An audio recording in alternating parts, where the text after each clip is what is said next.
Beleghata main রোডে বাড়ি দখলের অভিযোগ ঘিরে তুলকালাম। বাড়ি দখলে বাধা দেওয়ায় হুমকি মারধরের অভিযোগ। শাসক ঘনিষ্ঠ স্থানীয় প্রমোটার রাজু নস্করের বিরুদ্ধে থানায় অভিযোগ দায়ের সুকমল দেবনাথ নামে এক ব্যক্তি। পাল্টা অভিযোগকারীর বিরুদ্ধে কটূক্তির অভিযোগ স্থানীয় মহিলাদের। আজ সকালে অভিযোগকারীকে মারধর করে থানায় নিয়ে আসে মহিলারা। তাদের দাবি, ওই ব্যক্তি বাড়ির মালিক নন, নিজেই দখলদার। যদিও সব অভিযোগ উড়িয়ে দিয়েছেন সুকমল দেবনাথ। তার পাল্টা দাবি, থানায় অভিযোগ দায়ের করায় রাজু নস্করই মহিলাদের পাঠিয়ে তাকে হেনস্থার চেষ্টা করছে। উভয় পক্ষই থানায় অভিযোগ দায়ের করেছে। অতীতেও শাসক ঘনিষ্ঠ প্রমোটার রাজু নস্করের বিরুদ্ধে হুমকি, মারধর, বাড়ি দখলের মতো অভিযোগ উঠেছে। অনেকদিন যাবৎ আমার বাড়িটা নেওয়ার জন্যে ছটফট করছে আর গুন্ডা পাঠাচ্ছে। গুন্ডা পাঠিয়ে বলছে, কে গুন্ডা পাঠাচ্ছে? রাজু নস্কর গুন্ডা পাঠিয়ে বলছে যা ওকে গিয়ে থ্রেট করে আয়, বাড়িটা আমি কিনেছি।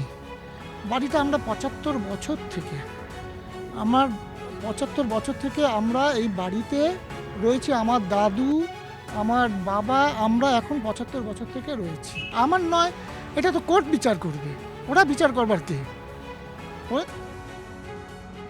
আমি বাড়িওয়ালা, তারপর কি ও বলছে আমি বাড়িওয়ালা।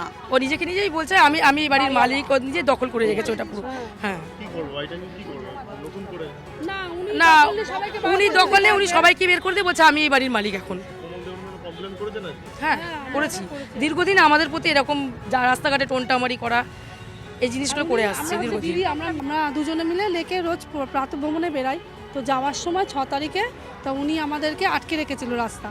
তো আমি আর যেতে বলছি রাস্তা ছাড়ুন, উনি কিছুতেই ছাড়ছে না, রাস্তাটা ছাড়তে না। আমাদের সাথে তর্কাতর্কি হতে উনি আমাকে ঠাস করে চড় মেরে গলা টিপে এরকম চেপে ধরাতে উনি গিয়ে ধাক্কা মেরে টানতেই ওনার নিগারমেন্ট ছেঁড়া পায়ে ওনাকে ধাক্কা মেরে ফেলে দিয়ে ওনার গায়ের উপরে উঠে ঘুষো ঘষা মারতে থাকে।